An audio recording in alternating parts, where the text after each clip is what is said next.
Yeah, Lamar, nice to see you again. Uh, how much do these guys lean on your history, having already been here, with the players coming back, and maybe just where to eat, where to go on campus, things of that sort.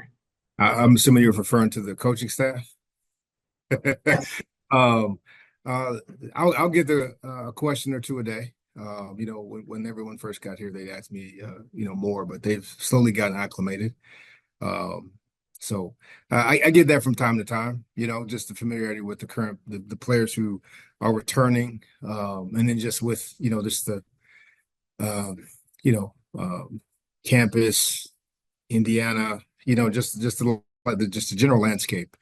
And even just some small questions about, what the Big Ten is today versus what it was several years ago, because obviously it's changed quite a bit. Doug, go ahead.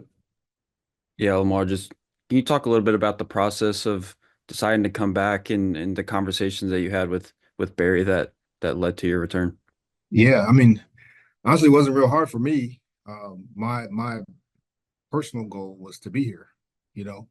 And ultimately, me and Coach Odom didn't have.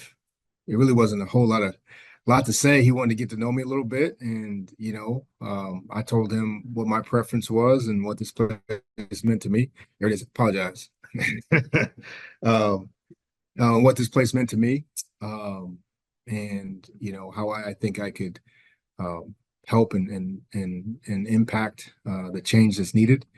And we felt like we were aligned in that. And he took a couple days to think on it and thought I was a good fit for um, what he wants to accomplish here. Obviously, for me, it's a no-brainer. Having a chance to coach at your alma mater and embrace the past, but also focused on the future and get this place to where we all believe it can be. It's good trouble if that makes sense. Let's get to work and get to grinding and believe ultimately. So it was a pretty straightforward conversation. Nathan, go ahead. Hey, Lamar. Obviously, we know who your top running back returning is, but you guys are going to need more than one to do this. Just wanted to get an update on Jaheim Merriweather and where he's come in the past year, and where you think he's at right now, and what you're expecting. Yeah. Well, I expect big things from Jaheim. The biggest thing with the physical traits are unbelievable. He has the tools. Really, the ball's in his court to do things the way we want him to do it and do them that way every time and be consistent, on and off the field. When we go play football, he's going to show up. He's already shown progress in the weight room. Now we just got to get him to be more consistent, in the classroom, off the field, all that stuff. And he's made major improvements, but what was expected in the past is completely what's expected for different from what's expected right now. What Coach Odom expects, and so it's just continue to raise the bar and get him to do the things we need him to do. But I have no worries about him getting there. So Go to Tom. Yeah, Coach, tell us about Malachi Thomas and what he's going to bring to the squad. ultimately, Malachi is a brilliant young man. So that the first thing is just football IQ. He understands the game. He's played 4 years of high level competition. Very much in that world of the Reggie Love or the Tyrone Tracy. They're experienced football players. And Malachi has us. He's tough as nails. He's a consistent performer. My job is to try to get the absolute maximum out of him, and really, really tap into that last 10% of his talent.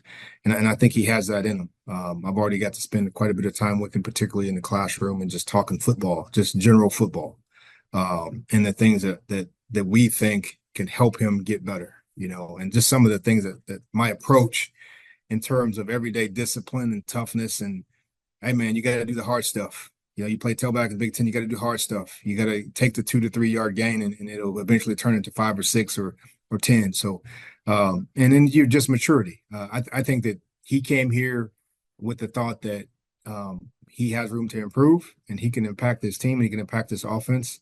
I was very clear with him. Like you're not coming here to be a second fiddle to anybody, right? I'm very open with all the guys. Like if you come in here and you win the job, that's good news for us, right? So come in here and challenge Maccabee, come in here and challenge Jaheim, so I feel good about him. He is all of 6 foot and all of 215, 220 pounds, and he carries it well. So Back to Sam. Yeah, Lamar, you mentioned selling yourself to Coach Odom. A lot of these guys have experience working with him. Kind of what's your vibe with what the new head coach is bringing in and the staff, and how it all works together as far as continuity? yeah, well, really, I didn't have to sell myself. Ultimately, he made the decision based off of what he saw in film and the folks he talked to, and it was more, are we aligned? What does he bring? Toughness, discipline, accountability. We're talking about the detailed things that us as Boilers know that we missed out on. We weren't as detailed as we needed to be, as disciplined as we needed to be. And in this league, you have to be. Those things win you ball games. So that's what he brings, right? He's going to hold you accountable. Everybody in the building is held to the standard. And it's your job to adjust to the standard. And if you don't, good luck to you, which I think is a good thing, right? A little bit of pressure really will show your positive and negatives. And you've got to get to work on those negatives, right? And usually they're not bad things. You just got to embrace them and get to work on improving them.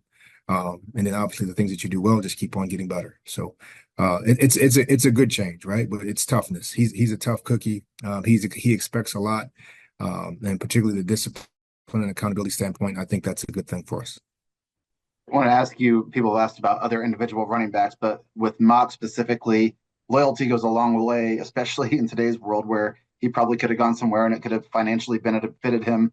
But just his loyalty to Purdue and wanting to come in here and do some things with this program and really go out on a high note. How special of a kid is he more than anything? And what has he done to maybe elevate Purdue in his final season?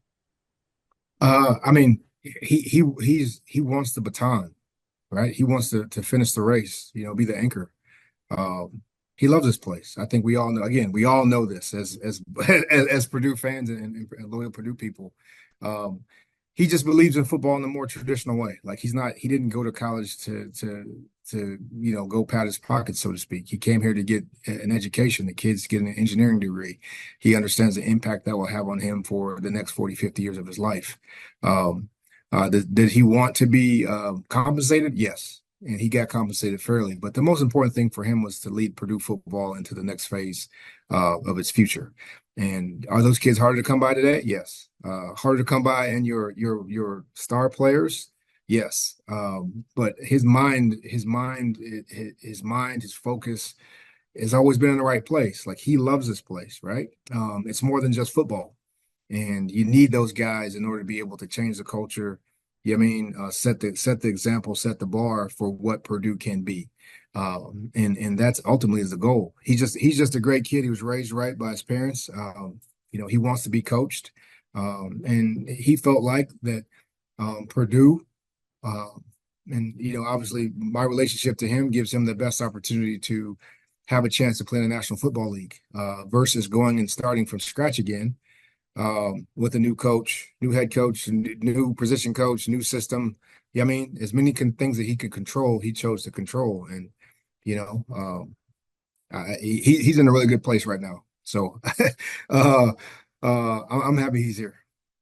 Back to Nathan.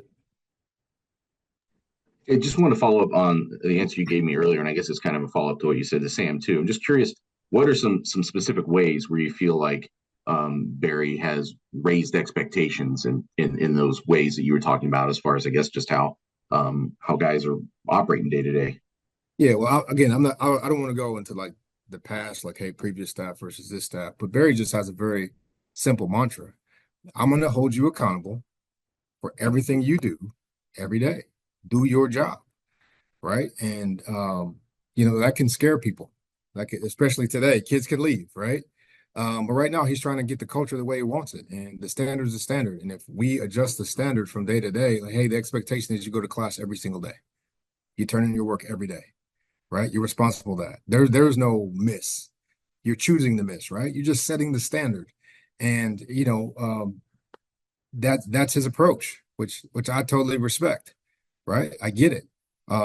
If you want to be a disciplined program, if you say you're going to be a disciplined program, you got to be disciplined in all facets of the program. So I think it's just bringing toughness and setting the tone, and not just for now, but for the near future, for the long-term future, for future Boilermakers, for the guys who are here now, for the guys who've already graduated and want to come back.